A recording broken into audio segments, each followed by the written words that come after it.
ആഹാ! എന്താ ഭംഗി! ഇങ്ങനെ ഭംഗി ആസ്വദിച്ചോണ്ടിരുന്നാ പോരല്ലോ. ഫ്ലവേഴ്സ് ഉണ്ടാക്കാൻ പഠിക്കണ്ടേ?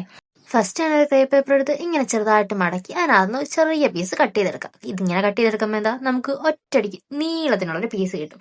പിന്നെ അതിനെ വീണ്ടും മടക്കി മടക്കി മടക്കി മടക്കി എടുത്തിട്ട് അതിനെ ഒരു റെക്റ്റാങ്കിൾ പോലെ വെട്ടിയെടുക്കാം. ചെറിയ റെക്റ്റാങ്കിൾ മതി കേട്ടോ. ഇങ്ങനെ കട്ട് ചെയ്തപ്പോൾ പെട്ടെന്ന് നമുക്ക് കുറെ പീസസ് കിട്ടിയില്ലേ? അങ്ങനെ കിട്ടിയ പീസിൽ നിന്ന് ഒരു റെക്റ്റാങ്കിളിനെ എടുത്തിട്ട് നമ്മൾ വീണ്ടും നടുക്കൂടി കട്ട് ചെയ്യാം. അപ്പൊ എന്താ നമുക്ക് രണ്ട് ട്രയാങ്കിൾ കിട്ടും. വെട്ടും കുത്തൊക്കെ കഴിഞ്ഞു. ഇനി നമുക്ക് ഒട്ടിക്കാം. ആദ്യം ഗമ്മ എടുത്ത് ഒരു സൈഡിൽ തേച്ചിട്ട് അതിന്റെ മേലിൽ നൂൽക്കമ്പി വെക്കണം. നൂൽക്കമ്പി വെച്ചിട്ട് എന്താ അതിന്റെ മണ്ടയ്ക്ക് മറ്റേ പീസ് ട്രയാങ്കിൾ പീസ് എടുത്ത് വെക്കണം. അതെങ്ങനെ വെക്കണം എന്ന് വെച്ചാൽ നേരെ ഓപ്പോസിറ്റ് ആയിട്ട് വെക്കണം. അതായത് രണ്ട് വലിയ സൈഡും മേളിൽ വരുന്നതും രണ്ട് ചെറിയ സൈഡ് താഴെ വരുന്ന രീതിയിൽ വെക്കണം. അങ്ങനെ ഒരു 5 വേണം. അപ്പോഴത്തേക്ക് എന്താ നമുക്ക് പെറ്റൽ സെറ്റായി. ഇനി ഒന്ന് കട്ട് ചെയ്തെടുക്കാം.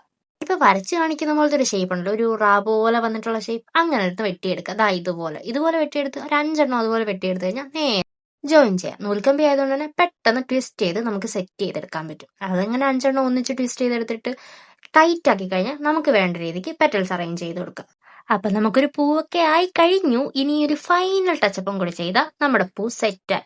അങ്ങോട്ട് തിരിച്ച് ഇങ്ങോട്ട് തിരിച്ച് എങ്ങനെയൊക്കെ വേണോ അതുപോലെയൊക്കെ ആക്കിയെടുക്കാം. എന്നിട്ട് ലാസ്റ്റ് നൂൽക്കമ്പിയുടെ അടുത്ത് ഗ്രീൻ ടേപ്പും കൂടെ ഒട്ടിച്ച് കഴിഞ്ഞാൽ ഫ്ലവർ സെറ്റ്. പിന്നെന്താ കുറച്ച് യെല്ലോ പെയിന്റ് എടുത്ത് അതിനകത്ത് അടിച്ചു കൊടുക്കാം.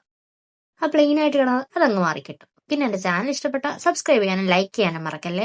ഒരു ഫ്ലവർ ആയിട്ട് വെക്കാതെ 2-3 ഫ്ലവർ ഇതുപോലെ ഉണ്ടാക്കി വെച്ചാൽ മൊഞ്ച് കുറച്ച് കൂടും കേട്ടോ.